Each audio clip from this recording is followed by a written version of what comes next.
Vamos lá? Bom dia, boa tarde, boa noite, sejam bem-vindas, sejam bem-vindos. Vamos dar continuidade aos nossos estudos aqui de Direito Constitucional.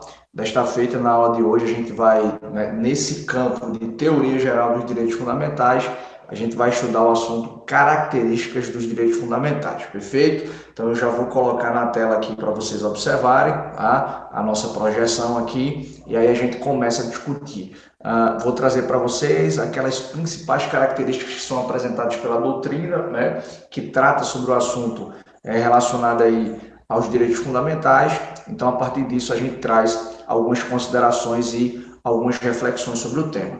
Então, vou colocar na tela aí, vai aparecer na telinha de vocês o tópico, né, teoria geral dos direitos fundamentais, o segundo assunto dentro dessa teoria geral, que é a parte aqui de características dos direitos fundamentais. Antes disso, antes da gente conversar sobre essa parte aí das características, é importante só a gente relembrar, não é? Há uma discussão antes dessa parte de características dos direitos fundamentais que diz respeito à titularidade. Em alguns livros isso aparece como destinatário dos direitos fundamentais. Mas a gente deve se recordar aqui que os direitos fundamentais eles surgem exatamente a partir dessa ideia de proteção do indivíduo em relação ao arbítrio do Estado, razão pela qual é muito tranquilo a gente dizer que a pessoa física, né, o indivíduo, o cidadão, né, ou até mesmo aquele indivíduo que, juridicamente falando, não é considerado um cidadão por não estar em dia com seus direitos políticos, mas mesmo assim o indivíduo pode, né, ser considerado destinatário de direitos fundamentais. Isso numa perspectiva inicial, né, no modelo de constitucionalismo liberal, de Estado liberal, mas digamos, uma perspectiva contemporânea de proteção dos direitos, a gente fala de fato, né, do avanço dessa proteção de direitos fundamentais, de atribuições de direitos fundamentais, não só à pessoa física, mas também à pessoa jurídica no que couber. Basta a gente visualizar aqui o ordenamento jurídico brasileiro, né, a partir de entendimento, inclusive, sumulado, né, do STJ, a partir de posições jurisprudenciais e doutrinárias, asseveram naturalmente que pessoa jurídica é sim titular de direitos fundamentais, desde que seja direito naquilo que couber.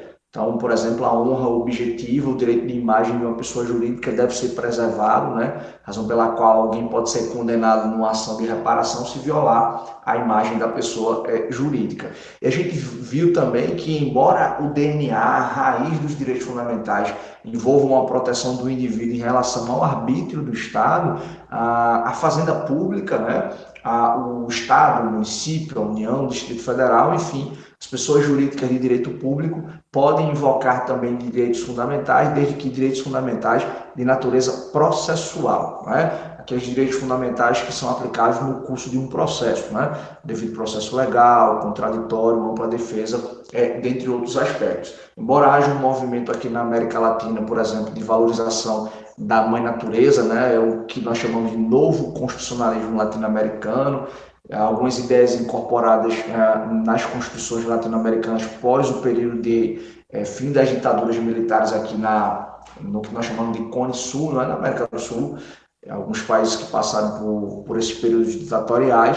Há um ciclo aqui desse chamado novo constitucionalismo latino-americano que estabelece, né, um grau de proteção maior à natureza, aos animais, né? A Pachamama, Sumac Causai, né, o bem viver. Há muitas constituições aqui na América do Sul que atribui esse grau de proteção e trata o animal, por exemplo, como destinatário de direitos fundamentais. Não é esse o contexto aqui no Brasil, embora o animal mereça de fato proteção jurídica e efetiva, não é? A tal ponto de se punir quem eventualmente maltrate um animal, a gente deve observar que, pelo menos por hoje, a gente não consegue dizer que os animais são titulares de direitos fundamentais, tá? Pelo menos por enquanto. É provável que daqui mais um tempo isso chegue a ser discutido. Mas vocês percebem aí na tela que, aí feita essa breve introdução, a gente vai tratar sobre características dos direitos fundamentais. Antes, eu acho importante só mostrar esse panorama geral aí que vai aparecer na telinha de vocês, pessoal, que é essa ideia aí, ó, de como está organizado os direitos fundamentais na nossa Constituição Federal de 88, não é?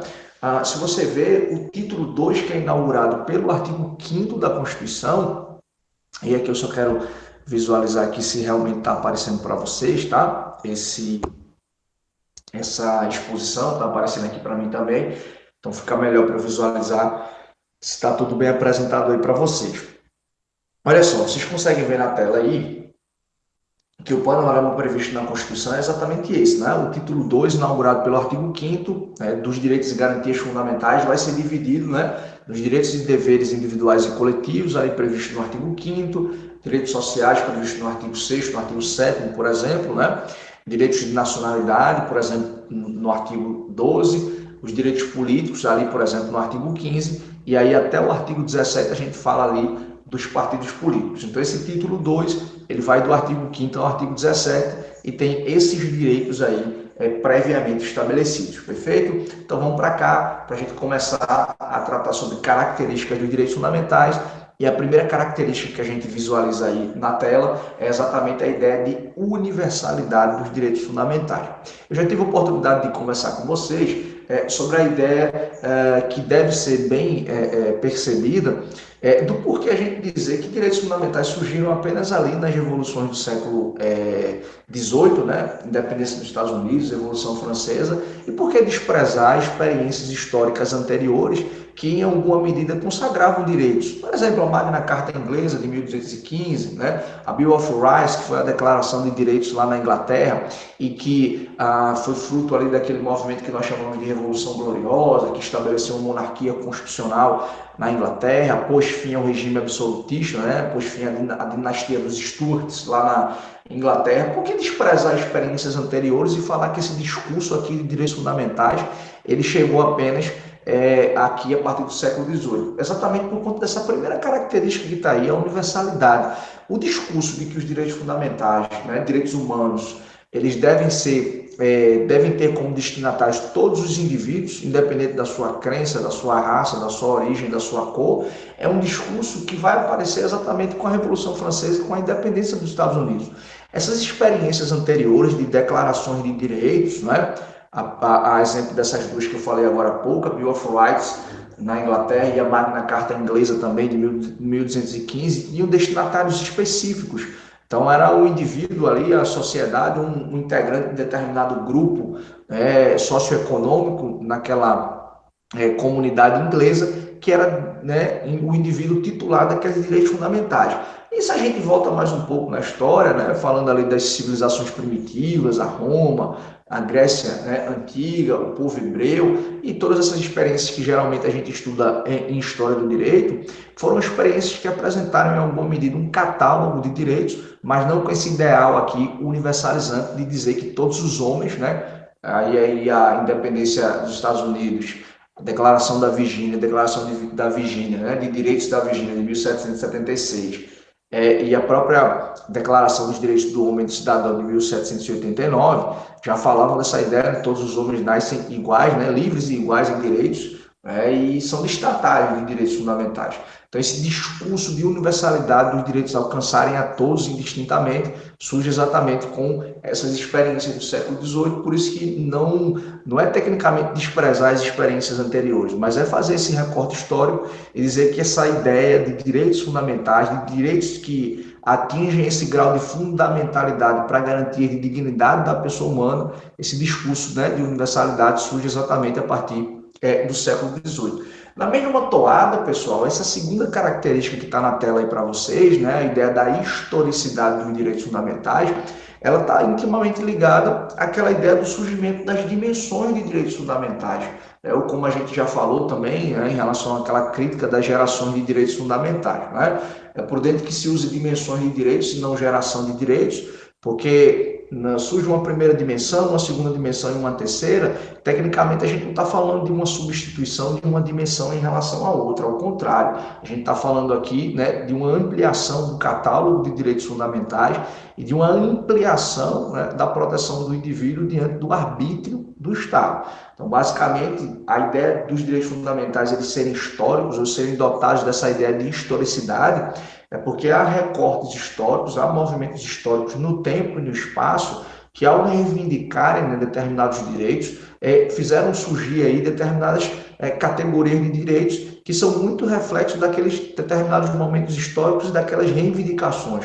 A exemplo dos direitos liberais, né, daquelas revoluções que fizemos referência agora há pouco do século XVIII, que criaram as liberdades públicas, que garantiram os direitos civis e políticos, exatamente com aquele mote principal de imposições de limites ao exercício do poder político. Quando a gente visualiza ali os direitos sociais, né, os direitos de segunda dimensão surgindo no contexto do início ali do século XX, com a Revolução Mexicana e com a Constituição Mexicana de 1917, com a Constituição de Weimar de 1919, a gente visualiza o surgimento de novas categorias de direitos que demandam, ao invés de uma abstenção do Estado, um fazer, a ideia do Estado implementar políticas públicas para concretizar aqueles determinados direitos fundamentais, perfeito? Então, nesse sentido aqui, a gente vai trabalhando com essa ideia de que cada momento, né, histórico, cada recorte no tempo e no espaço, ao desencadear os seus respectivos movimentos, né, fizeram surgir determinadas categorias de direitos fundamentais. Daí porque a gente falar que esse processo histórico ele é muito importante e ele apresenta para a gente, pessoal, essa ideia de historicidade dos direitos fundamentais, perfeito? Então, item C aí, a ideia de inalienabilidade. Olha só, alienar algo significa vender, significa, né, você comercializar. Então, eu alienei, por exemplo, uma casa. Então, eu vendi uma casa, eu alienei meu carro, eu vendi o carro. Então, isso aqui, o termo alienar, é muito utilizado, inclusive, nas licitações públicas, envolve muito esse conceito de vender algo. E, no fundo, se atribui um caráter econômico, né, a determinada coisa, a determinada situação.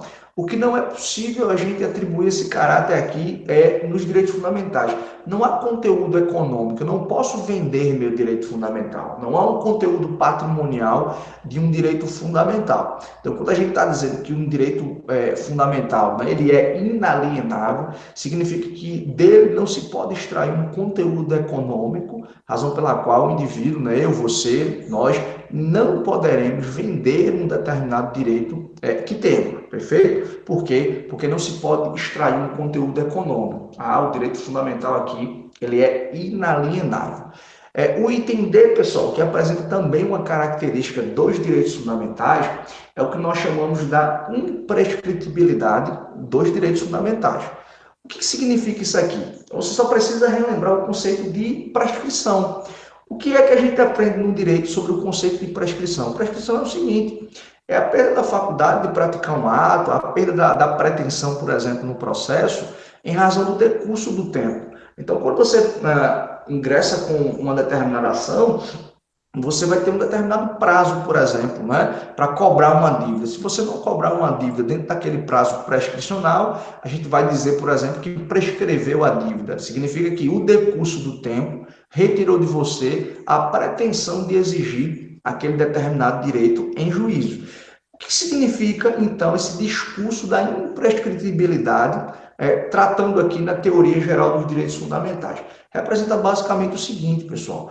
Uma vez que uma Constituição ou uma lei consagra um direito ao indivíduo, ele vai poder usufruir daquele direito a qualquer tempo, enquanto a lei estiver vigente ou enquanto aquela Constituição estiver vigente. Ele não vai perder o direito, ou ele não vai perder a faculdade de usufruto daquele direito em razão do decurso do tempo. Vamos trabalhar com uma hipótese aqui que talvez clareie melhor essa ideia da imprescritibilidade. Olha só, de fato, né, a Constituição, e a gente já teve a oportunidade de conversar sobre isso, ela consagra direitos, ela declara direitos, ela institui também garantias processuais, que são modos de se fazer o quê? De você utilizar-se desses instrumentos assecuratórios, dessas garantias, para afastar eventualmente uma lesão de algum direito fundamental. Se você tem a sua liberdade de ir e vir cesseada ilegalmente, você pode se valer do habeas corpus, né? Você pode impetrar no habeas corpus para tentar afastar aquela eventual violação ou aquele eventual ou potencial violação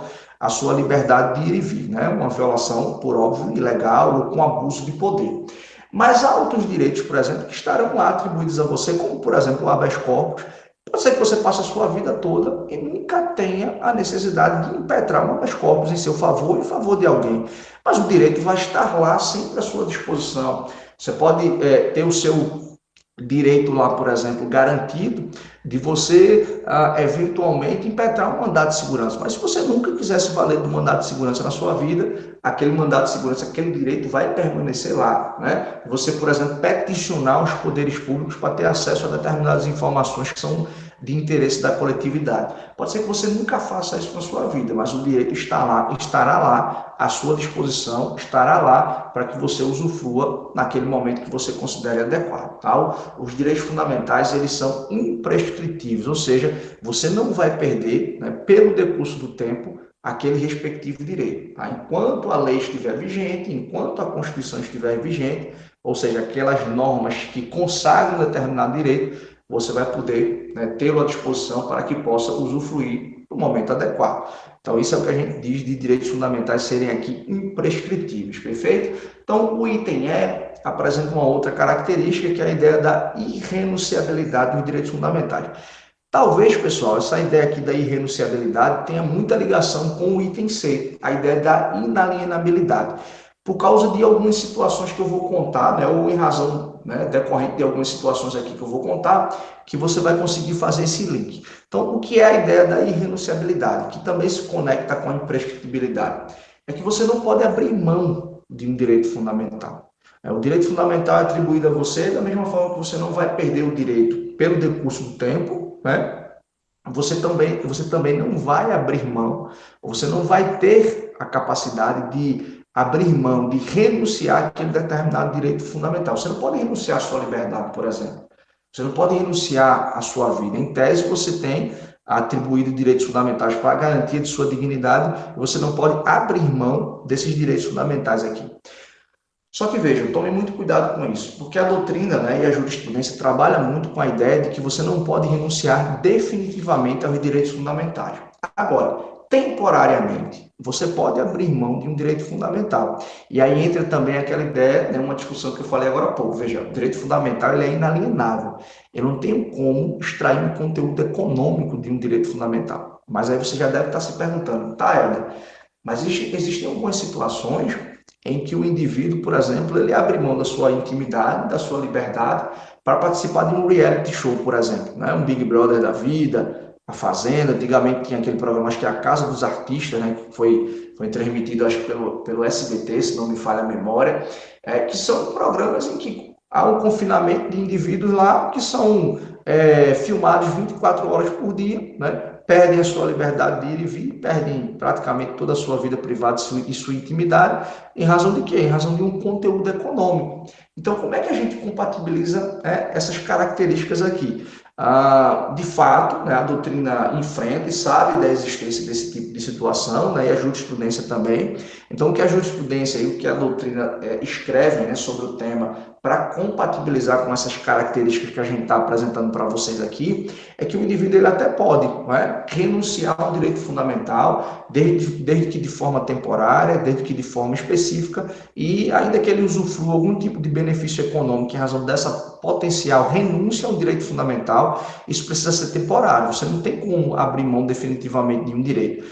Então, nesse caso do reality show aí, do Big Brother, da Casa dos Artistas da Fazenda, o sujeito assina um contrato, ele vai passar lá, sei lá, 3, 4 meses no máximo confinado, terminou o programa, terminou aquele período de confinamento, ele vai seguir a vida dele normal. Ou seja, é uma renúncia temporária, não é uma renúncia definitiva aos direitos fundamentais. Então, isso aqui é muito importante para a gente perceber. É possível renunciar a um direito fundamental? A doutrina e a jurisprudência têm admitido, desde que seja aqui uma renúncia temporária com um fim específico, tá? Não é possível aqui a renúncia definitiva. Item F, relatividade dos direitos fundamentais. Isso talvez dentro dessas características aqui dos direitos fundamentais, isso seja a característica mais discutida e talvez até a mais importante. Olha só, a gente costuma dizer que os direitos fundamentais eles não são absolutos, né? Há determinadas situações em que é possível você visualizar a flexibilização de um direito fundamental. Por exemplo, a própria Constituição, ela relativiza o direito à vida. Ao mesmo tempo em que ela consagra no caput do artigo 5º o direito à vida, nesse mesmo artigo 5º, dentre os seus 78 incisos, ela admite a pena de morte, por exemplo. né, em caso de guerra declarada. Ou seja, isso é uma clara exceção, é uma clara flexibilização do direito à vida. Por quê? Porque num caso, né, de guerra declarada é possível aplicar a pena de morte a um determinado indivíduo. Isso é muito discutido, por exemplo, também nas hipóteses de eutanásia, a discussão de quem considera, por exemplo, a existência de vida desde o momento da concepção, e aí aquelas possibilidades de aborto previstas no Código Penal, né? Então há uma série de discussões, né, sobre essa ideia de relatividade aqui, ou relativização, a possibilidade de relativização dos direitos fundamentais, porque nenhum direito seria absoluto. A própria Constituição, ela estabelece isso. É muito comum, pessoal, eu quero que você preste atenção nisso daqui, é muito comum a gente visualizar essa discussão aí sobre a relatividade dos direitos fundamentais quando ocorre aquilo que a doutrina chama de colisão de direitos fundamentais. Quando eu tenho, por um lado, imaginem, senhores, o direito à honra, o direito à vida privada, a intimidade e a liberdade de expressão. Há uma clara colisão aqui de direitos fundamentais e como é que a gente faz para resolver? Porque se eu, por exemplo, considerasse que os direitos fundamentais seriam direitos absolutos, né, eu teria um conflito aqui entre direitos absolutos e como é que eu resolveria? Mas não tinha como resolver. Ou eu parto do pressuposto de que os direitos eles são relativos e que num caso concreto, por exemplo, diante de um conflito, um pode prevalecer em detrimento do outro, se eu parto desse pressuposto, eu tenho como resolver. Mas se eu digo, por exemplo, que os direitos são absolutos, aí fica complicado da gente achar uma solução. Tem um caso muito famoso, né, que aconteceu aqui no Brasil, que foi o caso envolvendo o Roberto Carlos, o cantor. Um determinado jornalista escreveu uma biografia, um livro sobre a vida dele, contando, né, fatos da vida do Roberto Carlos, e Roberto Carlos simplesmente propôs uma ação, né, na justiça contra o autor do livro, pedindo que o livro fosse tirado de circulação porque ele não autorizou a produção daquela narrativa, daqueles livros, né? Ele invocou uma série de argumentos que aquilo estava sendo tratado ali, o que estava sendo narrado era um assunto da sua vida privada, e como ele não tinha consentido com aquele tipo de narrativa, né? Ele queria que aquele livro saísse de circulação. Isso foi parar no Supremo Tribunal Federal. Então, aqui você tem um claro conflito entre direitos, né? Você tem a ideia de invocação por parte de Roberto Carlos da sua vida, né, privada, da sua intimidade, da sua honra, né? E você tem uma clara, de certa forma, manifestação da liberdade de expressão, da livre manifestação do pensamento, a liberdade intelectual do jornalista que escreveu o livro. E aí, veja, você tem um claro conflito aqui entre direitos fundamentais. Como é que você resolve isso? Um autor americano, né, chamado Robert Alex, que escreveu uma fórmula, né, que é uma ponderação que o julgador precisa fazer para saber qual o direito fundamental que vai prevalecer naquele caso concreto, né? Ele usa, inclusive, um roteiro, né? É preciso que haja o respeito à necessidade, à adequação e à proporcionalidade em sentido estrito. Então, como você vai ter, diante de um debate aqui, diante de um caso concreto, a prevalência de um direito fundamental em relação ao outro, é preciso entender se aquela forma de ponderação ela é a única forma de fazer prevalecer o direito em detrimento do outro, tá? Então, veja, tecnicamente aqui, quando eu tenho um conflito de direitos fundamentais, não significa que um direito vai ser aniquilado e o outro vai passar a existir no ordenamento jurídico sem que haja possibilidade de novos conflitos com aquele outro direito. Ao contrário, no caso de Roberto Carlos, para você entender melhor, o Supremo considerou que a escrita do livro não demandava autorização de Roberto Carlos, fazia parte da liberdade de expressão, da livre manifestação do pensamento além do autor, embora não excluísse a possibilidade de Roberto Carlos processar o sujeito, né, por eventuais mentiras que tenham sido contadas no livro, por eventuais narrativas que desabonem, por exemplo, a honra do próprio Roberto Carlos, e aí ele, inclusive, poderia invocar o próprio direito de resposta, né? Então, o Supremo considerou que, naquele caso concreto, deveria prevalecer a liberdade de expressão do autor do livro, ou seja, você não aniquilou o direito à intimidade, à vida privada, ao contrário, naquele caso concreto, ele não prevaleceu e acabou prevalecendo a liberdade de expressão. Em uma outra situação, o Supremo poderia chegar a uma conclusão completamente antagônica, tá? E isso acontece, pessoal, exatamente por conta dessa ideia aqui da relatividade dos direitos fundamentais. Então, há uma série de situações em que a gente pode ter um conflito num caso concreto, e aí, demanda a demanda, situação a situação, a gente vai ter que identificar o que prevalece ou não, perfeito? Isso enseja um outro problema, um outro ponto de reflexão aqui também, para a gente poder perceber. Olha só, quando você diz que os direitos fundamentais eles são relativos, né? Eles comportam exceções em dados contextos, em dadas situações concretas, você tem que, no fundo, pensar de que forma poderia haver, né, a flexibilização de determinados direitos. Então, por exemplo, você fica aqui a pergunta, né? Um princípio, um fundamento, independente de como você veja isso. Mas olha só, você, em qual situação vislumbra a possibilidade de mitigação da dignidade da pessoa humana, por exemplo? Né? Se você ficar pensando, pô, como é que eu poderia não levar em consideração e dizer que a dignidade da pessoa humana seria um direito, ou seria um fundamento absoluto, né? E que não comporta exceções? Como é que você poderia visualizar isso? Né? De que forma eu poderia flexibilizar?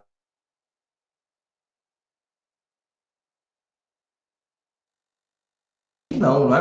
O processo seria nulo nesse sentido, diante de uma prova obtida por meio de tortura. Isso, inclusive, é crime tipificado no nosso ordenamento jurídico, né? Além de ser um crime aí inafiançável e insuscetível de graça e anistia, conforme o próprio artigo 5º da Constituição. Mas de que forma você consegue, né, visualizar a flexibilização da dignidade da pessoa humana? Tem uma teoria que foi desenvolvida lá nos Estados Unidos, principalmente ali, pessoal, depois daquele contexto dos ataques terroristas, né, do 11 de setembro de 2001, principalmente no avanço do modelo de Estado policial dos Estados Unidos, né, o pessoal muito preocupado lá com a segurança pública do país, contra ataques terroristas, etc. E se desenvolveu lá uma teoria, né, o pessoal começou a chamar de teoria da bomba relógio. O que seria isso? O contexto era mais ou menos assim. Se você encontra um terrorista, né, que acabou de instalar uma bomba em determinado lugar, e aquele terrorista tem que passar informação para fim de salvar toda uma coletividade, e o único modo de se conseguir obter aquela informação seria, por exemplo, através de um método de tortura, através de uma agressão ou algo nesse sentido, até mutilar, por exemplo, fisicamente o sujeito para que ele pudesse passar aquela informação. Por essa teoria, a teoria da bomba relógio, seria possível você flexibilizar a dignidade do sujeito, porque essa flexibilização, né, desaguaria numa proteção de um bem maior, que seria exatamente aqui o direito da coletividade, e aí vidas, inclusive, poderiam ser protegidas nesse sentido. Então, essa teoria da bomba relógio, né, ela propõe exatamente isso, uma hipótese de flexibilização aqui da dignidade da pessoa humana, mas desde que seja para proteger um bem maior, que no caso seria o interesse da coletividade. Tá? Então, esse ponto aí está dentro dessa discussão da relatividade de direitos fundamentais, que eu acho que vale a pena e seria muito importante, muito interessante vocês perceberem o assunto, perfeito? Então, a letra G aqui, né, dentro dessas características, eu vou novamente fazer a projeção para vocês, e aqui é bem importante a gente continuar prestando atenção, né, que a próxima ideia, a próxima característica aqui é exatamente a ideia da complementariedade dos direitos fundamentais. É também uma característica importante que consolida uma informação que a gente já teve a oportunidade de apresentar em aulas anteriores. Olha só, o que é a ideia de complementariedade? A gente já viu que, para a parcela significativa da doutrina, é prudente que se use a nomenclatura dimensões de direitos fundamentais e não geração de direitos fundamentais. E por que isso? Porque não há substituição, não é, de uma geração de direitos em detrimento da outra. Ao contrário, há aqui o que? Sempre uma ampliação do catálogo de direitos, né, protegendo o indivíduo do arbítrio estatal. Então, os direitos sociais se somaram ao catálogo de direitos, né, de primeira dimensão, direitos civis e políticos. Os direitos de terceira dimensão ali do pós-Segunda Guerra Mundial se somaram aos direitos anteriores. Então, a gente vem, né, visualizando o quê? Um aspecto evolutivo e de complementariedade dos direitos fundamentais. Uma geração, uma dimensão não substitui a anterior, ao contrário, a ampliação aqui do catálogo de direitos, e a gente diz que uma das características desses direitos fundamentais é exatamente a ideia da complementariedade. E lembre-se também uma outra questão que é muito importante dentro dessa perspectiva, né? Quando surge, por exemplo, os direitos de segunda dimensão, direitos sociais, econômicos e culturais, o direito de propriedade não deixou de existir. A livre manifestação do pensamento, as liberdades públicas, eles não passaram, né? Não deixaram de existir. Mas a cada nova dimensão que surja, a cada nova perspectiva de olhar os direitos fundamentais, você vai incorporando, aumentando o catálogo, potencializando essa ideia de complementariedade dos direitos fundamentais, e você passa, inclusive, a atribuir a releitura àqueles direitos originariamente de características anteriores, ou de movimentos anteriores. Vou só dar um exemplo, né? A propriedade, ela é um claro, né, o direito à propriedade é um claro direito de cunho liberal, faz parte lá da primeira dimensão do direito. Mas se você abre o artigo 5º, por exemplo, a Constituição diz, né, a propriedade atenderá à função social. Veja que você já tem uma nova releitura do direito da propriedade, ou seja, não é a propriedade por si só. Veja, por exemplo, que a Constituição proíbe a plantação ou a existência de plantações de, né, plantas psicotrópicas numa determinada propriedade. O sujeito pode ser desapropriado em relação a isso. Se você, por exemplo, encontra trabalho escravo numa determinada propriedade, o indivíduo, o dono daquela propriedade, além de responder criminalmente, ele vai ser desapropriado, porque há um fim social aqui que precisa ser alcançado pelaquela propriedade.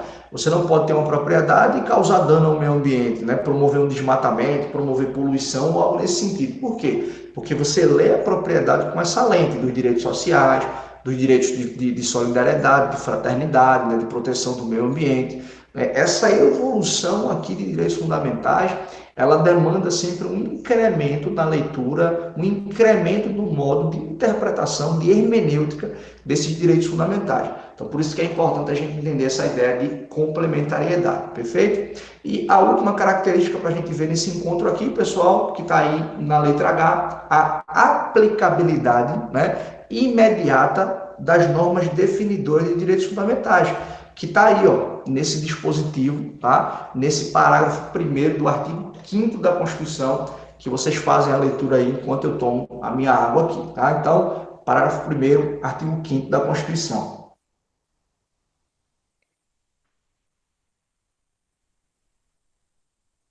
Então, vocês conseguem ver aí, né? As normas definidoras dos direitos e garantias fundamentais têm aplicação imediata. Então, veja, o texto se refere aos direitos fundamentais em geral, não se restringindo apenas aos direitos individuais. Eu trago uma citação para vocês aí do livro do ministro Gilmar Mendes e do Paulo Goné Branco, a edição de 2017, a página 142, que ele dá uma definição bem interessante. Eu vou fazer um comentário em cima do comentário que eu extraí do livro. Preste atenção. O significado essencial dessa cláusula, ou seja, de aplicabilidade imediata, é ressaltar que as normas que definem direitos fundamentais são normas de caráter preceptivo e não meramente programático. Explicita-se, além disso, que os direitos fundamentais se fundam na Constituição e não na lei. O que se deixa claro é que a lei que deve mover-se no âmbito dos direitos fundamentais, não o contrário, né? Só para ficar perceptível aqui a leitura. Com o que se deixa claro que é a lei que deve se mover, né? Que deve mover-se no âmbito dos direitos fundamentais, não o contrário. Os direitos fundamentais não são meramente normas matrizes de outras normas, mas são também, sobretudo, normas diretamente reguladoras de relações jurídicas. Isso aqui tem muito, pessoal, relação com aquela ideia da força normativa da Constituição, né? De Conrad Hess, por exemplo, né? A Constituição por si só ela não pode fazer nada, mas ela pode impor obrigatoriedade de cumprimento exatamente porque ela é uma norma. Mas aqui a grande questão que a gente precisa perceber é o seguinte: em aulas anteriores, quando a gente estudou a eficácia das normas constitucionais, a gente viu que toda norma constitucional ela produz algum tipo de efeito, né? Ora ela pode produzir todos os seus efeitos, ora ela pode ter os seus efeitos reduzidos, ora ela precisa de um complemento normativo, uma lei ou uma política pública para que aquela norma constitucional ela atinja, né, o grau máximo de eficácia. É aquela famosa classificação de José Afonso da Silva: norma de eficácia plena, norma de eficácia contida e norma de eficácia limitada. Mas esse parágrafo 1º do artigo 5º, né, quando ele fala de normas definidoras de direitos fundamentais, o que esse dispositivo está dizendo é o seguinte: é que toda norma que trata de direitos fundamentais vai produzir algum grau de efeito. Veja, a aplicabilidade aqui ela tá envolvendo a análise dos efeitos que serão produzidos, ou seja, algum efeito vai ser produzido por uma norma definidora de direitos fundamentais. Já já eu explico melhor isso daqui.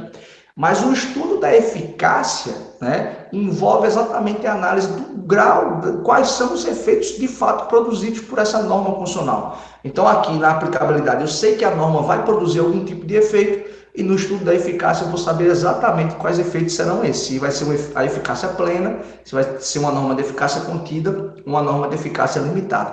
Mas eu sei que pela aplicabilidade imediata, algum tipo de efeito essa norma vai produzir. Vou só te dar um exemplo.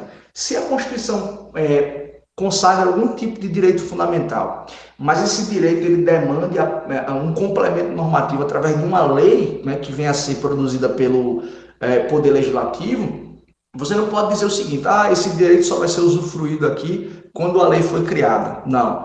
Talvez a norma atinja a sua eficácia plena apenas, né, vai ficar redundante, mas talvez a eficácia plena só seja atingida quando aquela lei for produzida. No entanto, algum tipo de efeito jurídico a norma vai produzir, como, por exemplo, você se valer de algum instrumento no judiciário, né, para que aquele seu direito seja usufruído, para que você obrigue, né, para que o Poder Judiciário, de repente, profira uma decisão reconhecendo a mora legislativa do parlamento. Isso foi um caso, pessoal, muito conhecido aqui, que foi aquele direito de greve do servidor público previsto no artigo 37, que diz que o servidor público vai exercer o direito de greve na forma da lei. Até hoje a lei não existe, a lei que regulamenta a greve do servidor público.